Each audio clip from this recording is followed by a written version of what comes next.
My attorney called me at 6:40 in the morning. Margaret never calls that early.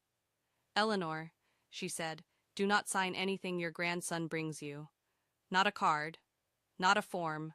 Nothing. He filed something at the courthouse yesterday. I stood in my kitchen holding the phone. My coffee went cold in my hand. What could Preston have filed that made my own lawyer sound frightened? Welcome back to The Forgotten Parent. Grab your coffee, get comfortable, and remember, the people in these stories had every chance to do right by the ones who raised them. They just chose wrong. Drop a comment and be sure to subscribe. You're going to want to stay till the end. My name is Eleanor Prescott. I am 78 years old. I live on Maple Run Court in Fort Wayne, Indiana.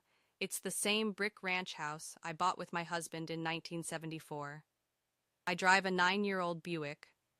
There's a dent in the rear bumper I've never bothered to fix. I wear a plain Timex.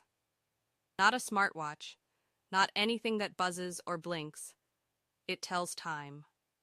That is all I have ever asked of a watch. For 31 years, I worked as chief actuary for a state employee pension fund. I built mortality tables. I priced risk on human lives for a living. People assume that sounds cold. It's the opposite. You cannot price a life without understanding, deeply, what a life is worth. I retired at 62. Modest pension. A very unmodest set of spreadsheets nobody but me has ever read in full. Every Sunday evening I sit at my kitchen table. I have a green leather ledger and a facet adding machine. It still works better than most calculators. I balance my own checkbook by hand. My daughter Corinne thinks it's quaint. My grandson Preston used to think it was funny. Then he decided it was useful. Preston is 34. He is Corinne's only child, my only grandchild. For most of his life I loved him without one single reservation. Margaret's call had come 4 days after Preston's last visit. He'd stayed 2 hours that day. He said he was organizing my kitchen drawers to help. I let him. I trusted him. That trust is the part I keep coming back to now. Eleanor, Margaret said again. Her voice was steady, but urgent.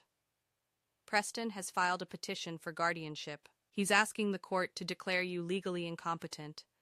I set my coffee cup down carefully. My hands didn't shake. That surprised me, because everything inside my chest was shaking. On what grounds, I said. Cognitive decline, Margaret said. He's requesting emergency oversight of the Prescott Family Trust. Eleanor, that trust is worth $2.8 million. This isn't a misunderstanding. This is a filing. I want you to sit with that number for a second. I did. $2.8 million. Money Walter and I built over 4 decades of careful, boring, unglamorous saving. Money that was never meant to be fought over in a courthouse. He's requested an evaluation, Margaret continued. A formal one. At a facility called Cedar Hollow. They do geriatric psychiatric assessments there. He wants the court to order it within the week. Cedar Hollow. I hadn't heard that name spoken aloud in 15 years. My whole body went very still. He has his grandfather's jaw. He has his mother's restlessness. He works in what he calls wealth advisory. As far as I can tell, that means he wears good suits. He has not built anything of his own. About 14 months ago, Preston started coming around more.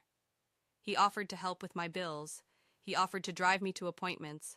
He started asking questions that sounded casual. They weren't. What year did I retire? Did I remember my old employee number?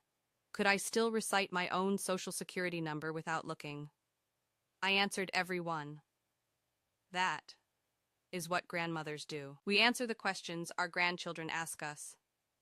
Something in my stomach shifted the 3rd time he asked me the same question 2 different ways in one visit. I noticed. I didn't say anything. I filed it away. That's the thing about being an actuary. You notice when a number doesn't match the pattern around it. Looking back now, I can trace the circling further than I first admitted. 6 months before any of this, Preston brought a laptop to Sunday dinner. He said he wanted to modernize my accounts. He set up online access to things I'd always handled on paper.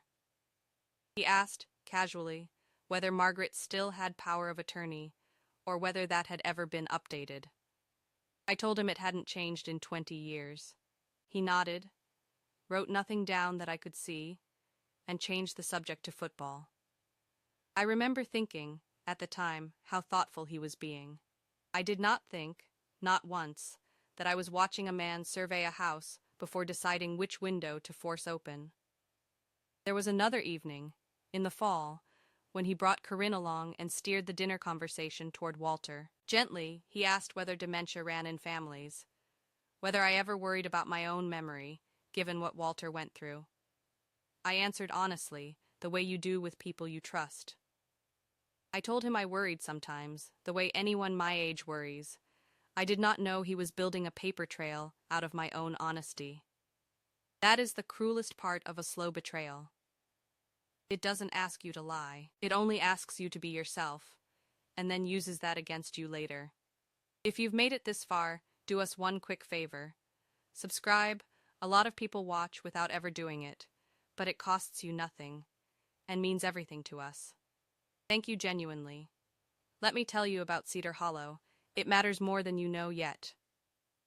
15 years ago, my husband Walter started forgetting things. Small things first.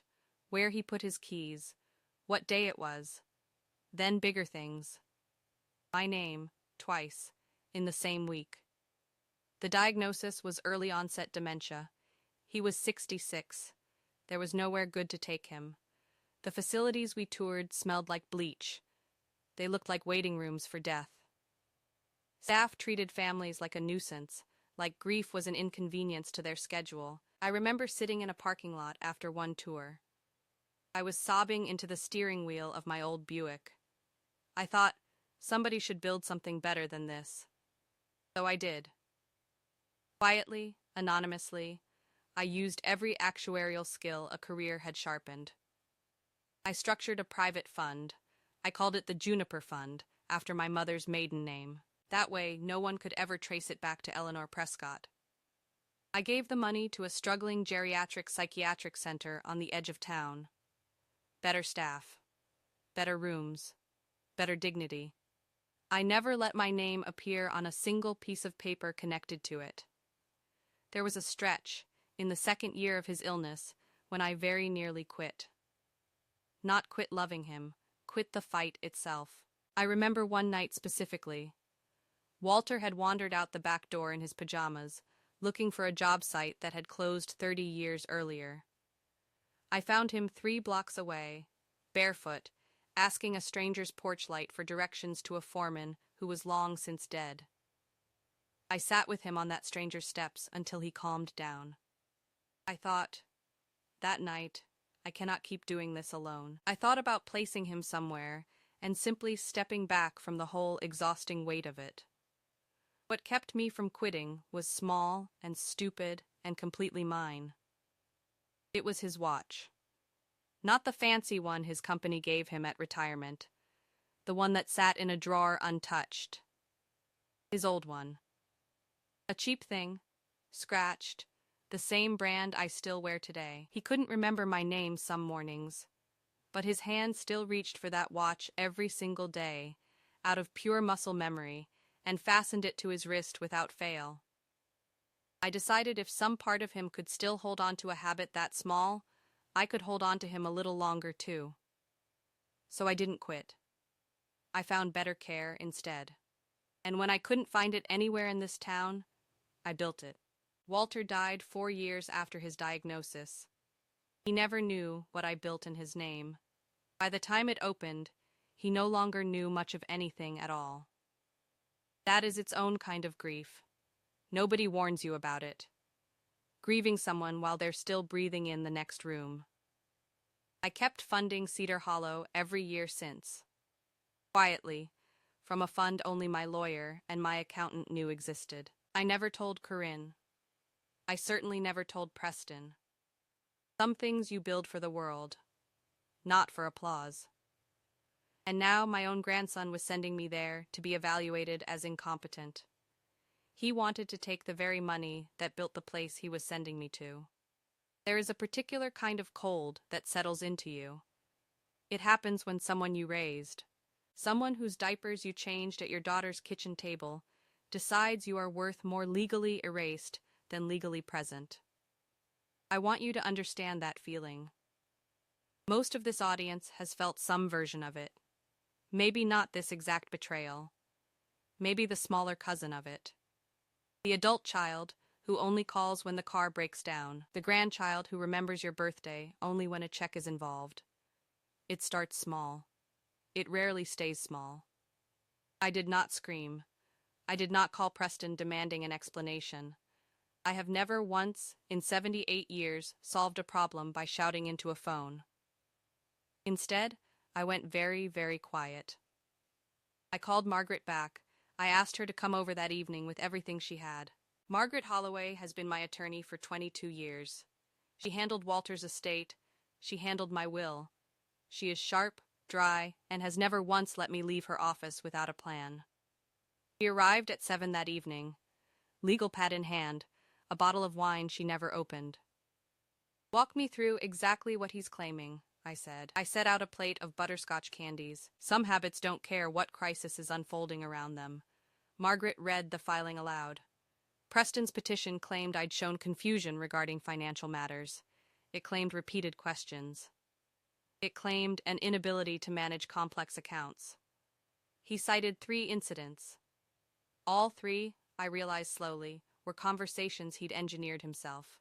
Repeated questions were his questions. He'd asked them twice on purpose, so he could later claim I forgot answering. The confusion regarding financial matters was me asking him, politely, to stop moving papers around in my kitchen drawers. He had been building this file for over a year. That was the part that took my breath away. Not the greed. The patience. My own grandson had spent 14 months laying termite trails through my life. Quietly, consistently, until he believed the structure would collapse the moment he leaned on it.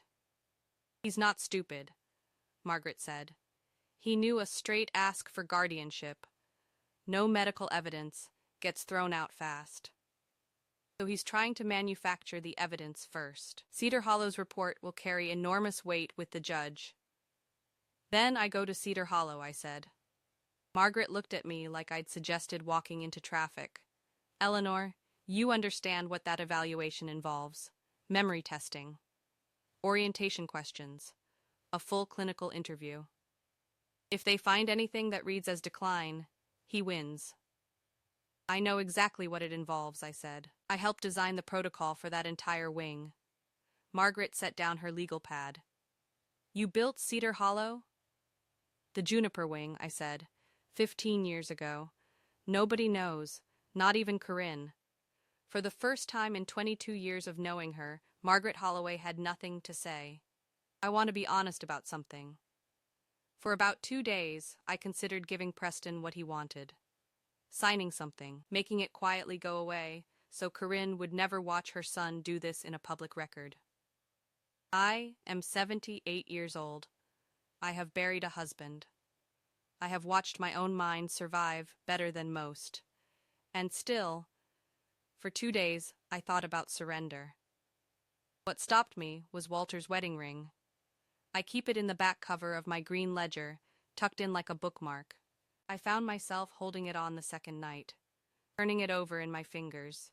I thought about every dollar of that trust, every hour of overtime. Every year, Walter and I skipped vacations to fund something we never saw finished together. That money was not a windfall for Preston to seize. It was a monument. 2 people who built a life from almost nothing, brick by brick, the boring and unglamorous way. I put the ring back. I called Margaret in the morning. We're not settling, I told her. We're going to Cedar Hollow, and we're doing this exactly by the book. There's something else, Margaret said carefully. The center's intake coordinator called our office yesterday. A woman named Denise. She asked to speak with you directly, off the record. I called Denise that afternoon. She was cautious at first. Professional. The way people sound when they know they're standing close to a line.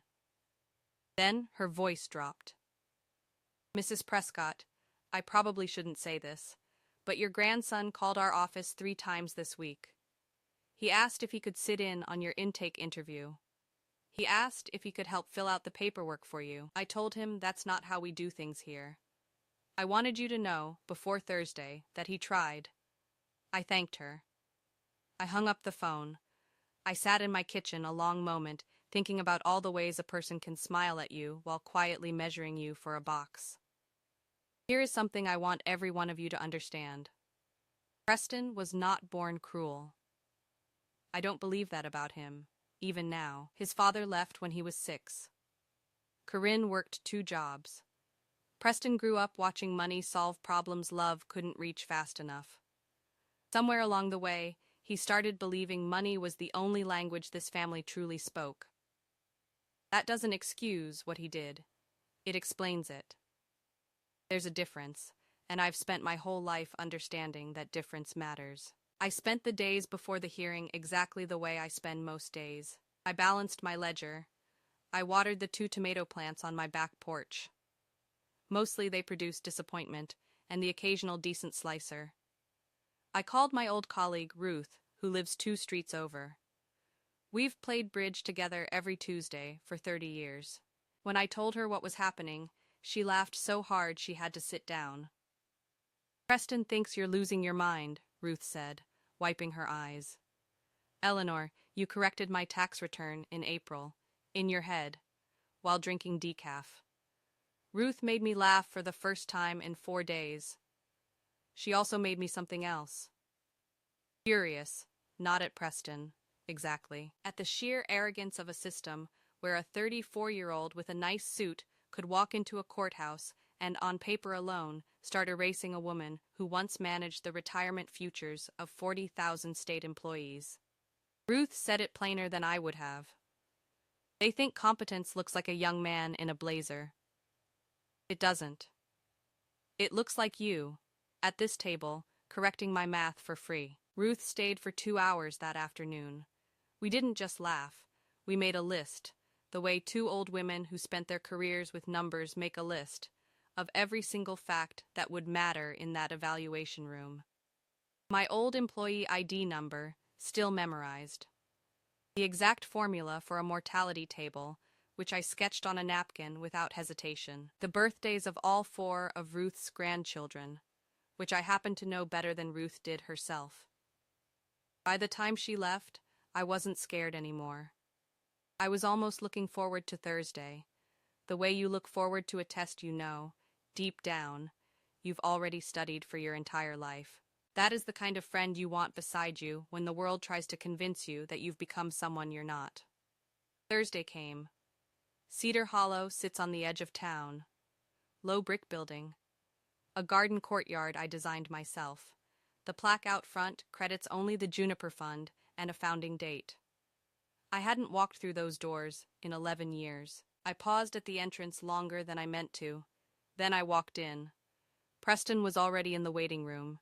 He stood when he saw me, straightened his jacket, smiled the way he smiles at clients he's about to disappoint. "Grandma," he said, "I'm glad you came. This is for your own good. You'll see." "I know exactly why I'm here, Preston," I said. I sat down across from him, purse in my lap, calm as a Sunday. He studied me a moment. Something flickered behind his eyes. It might have been doubt if he'd allowed himself to feel it.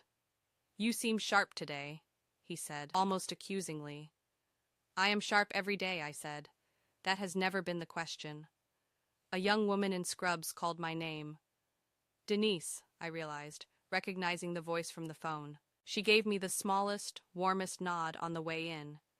The kind that says, "I'm in your corner," without a single word spoken aloud. The evaluation room was clean and bright and quiet. Exactly the way I'd insisted every room in that wing be built 15 years earlier. A woman in her 50s sat behind the desk. Silver-streaked hair, pulled back, a badge that read Dr. Renata Ose, clinical director. "Mrs. Prescott," she said, "thank you for coming in. I know this can feel unsettling, I promise to make this as comfortable as I can. I appreciate that, I said. For what it's worth, I think you've built a very good facility here. She smiled politely, the way you smile at a compliment you assume is small talk. She began the standard protocol, orientation questions, date, season, president, location. I answered every one without hesitation. Plainly, the way you'd answer a waiter asking for your order. Then came the memory tasks. Word recall, serial subtraction, a clock drawing test, which I finished in 11 seconds. I've drawn 1,000 actuarial charts. A clock face is not exactly advanced mathematics. Dr. Osei's pen slowed. I watched her notice. The way I used to notice a spreadsheet cell that didn't match the pattern around it. You're doing very well, she said carefully. Better than very well, actually. I know, I said, not unkindly. I've always tested well. It's the thing that used to annoy my husband most. God rest him. He'd lose a crossword to me every single Sunday. Never once forgave me for it. She laughed. Softer than a clinical laugh. More like a real one slipping through. Then, she asked the question that changed the room. Mrs. Prescott, can you tell me a bit about your history here in this community? Sometimes it helps me understand context. I could have given her the ordinary version. Retired, widowed, grandmother. Instead, something in me decided the moment had come. My husband was a patient in your predecessor facility. Before this wing existed, I said. He was diagnosed with early-onset dementia at 66. I watched this town have almost nowhere decent to send people like him. So 15 years ago, I funded a wing here. Anonymously, through something called the Juniper Fund. I believe you're standing in it. Dr. Osei went completely still. The Juniper Fund, she repeated slowly. Mrs. Prescott, I've read that founding charter more times than I can count. There's a clause in it almost nobody outside this building knows exists. Family members of any current patient receive one no-cost consultation a year. Quietly. No paperwork required. Because the donor didn't want families choosing between dignity and money. I wrote that clause myself, I said, at my kitchen table. On a Sunday, if I remember correctly. She reached for a locked drawer beside her desk, pulled out an old folder, yellowed slightly at the edges, opened it to a signature page. E. J. Prescott, trustee. Her eyes moved from the page to me, and back again. Slowly, the way you double-check a number you already know is right. You're the donor, she said quietly. It wasn't really a question. I am, I said. Nobody else in my family has ever known that.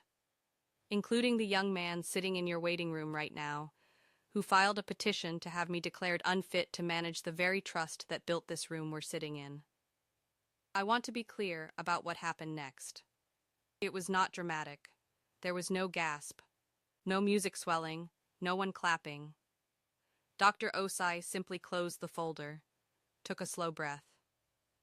Mrs. Prescott, I need to be honest with you about what I'm seeing on this assessment so far, and about what it means for the report I'm required to write. Please, I said, that's exactly why I'm here. We spent the next 40 minutes finishing the full protocol properly, every test, every question, thoroughly and fairly, because that is who she is. Because a gift given 15 years ago does not entitle a donor to a shortcut. I wouldn't have wanted a shortcut.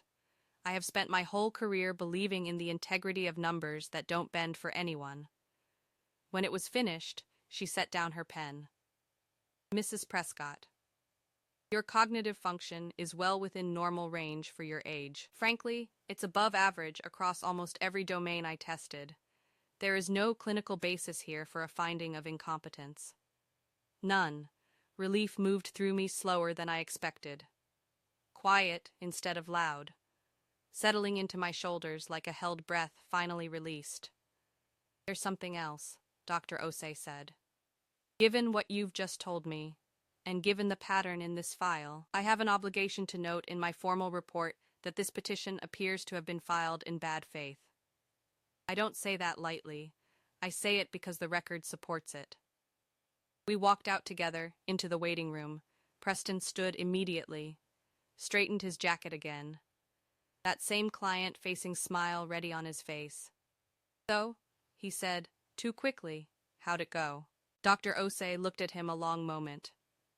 "Mr. Ashworth, may I speak with you and your grandmother together, in my office?" Something in his posture changed. Small, almost nothing. But I have spent 78 years reading small changes in people. His confidence cracked at the corner. I did not know it yet, but I'd later hear about a young man named Stuart, in a story someone told me, whose face cracked the exact same way at a dinner table. My grandson's shine had a hairline fracture running through it now. It was widening by the second. We sat. Dr. Osei folded her hands. "Mr. Ashworth, I've completed a full geriatric cognitive assessment on your grandmother. She scores in the top percentile for her age group across every domain tested. There is no evidence supporting the claims in your petition." "None." Preston opened his mouth. Nothing came out at first. "I also want to share something with you," Dr. Osei continued, as context, since you should hear it from me and not from a courtroom. "This facility exists because of a woman named E.J. Prescott. She funded this entire wing anonymously, 15 years ago, after her husband's dementia diagnosis. Your grandmother is that woman." Preston turned to me slowly. His face did something I recognized instantly. I had watched a version of it on Walter's face once, long ago. The moment a man realizes the floor he's standing on is not the floor he thought it was. "You built this place," he said. His voice had lost every ounce of the boardroom polish he wears like cologne. "You never told anyone. You never told Mom. You never told me." "No," I said. "I didn't." "Why?" The word came out smaller than I'd ever heard him say anything. "Because I didn't build it for credit," I said.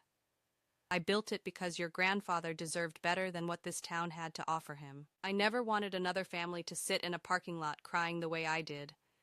It was never about being seen, Preston. It was about being useful." He sat down hard in the chair across from me, elbows on his knees, head dropping into his hands. For a long moment, nobody spoke. Dr. Osei, to her credit, simply waited. Good clinicians learn to wait. Silence does work that questions can't. "I need you to understand something," I said finally. My voice was steady, though something in my chest was not.